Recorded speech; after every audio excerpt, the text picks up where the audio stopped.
G'day Sean, Dazzler here. I've just taken your 2022 ZX10 for initial test ride, so I thought we'd just make a little video with some notes. Made another video about the throttle back play in a bit more detail, so we're also sending you a link to that one. Overall, love the bike, it's awesome. First thing I noticed is that the throttle back play, but the bike's actually geared extremely tall as well, so you know, you would have noticed at first and second, like the speed you can go in there is quite high. At this stage, I wouldn't recommend shortening the gearing, purely because it'll make the power delivery quite aggressive, whereas at the moment it's quite smooth and rideable.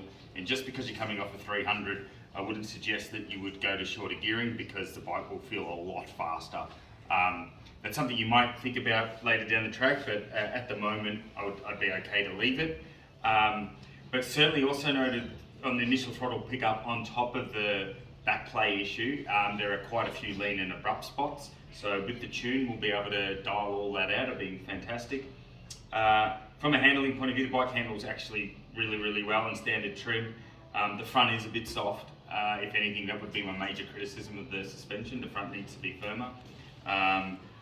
So we could look at setting that up for you. Harley will be in touch and give you some options with that. He did mention you want it lowered as well. I wouldn't lower it too much, because if we make the bike too low, it will affect its handling, and you're not that short, you're actually a little bit taller than me. So maybe we could try and lower it a little bit, but I wouldn't go too much on that. But we'll give you some suspension options or setup options for you to consider, but by far the biggest thing is the front end. If the front end was a bit firmer and better support, you'd have a lot more confidence riding the bike. But yeah, we'll be able to hopefully fix that back play issue, and the tune will make that throttle a lot better, and the bike overall a lot better. So looking forward to doing the work.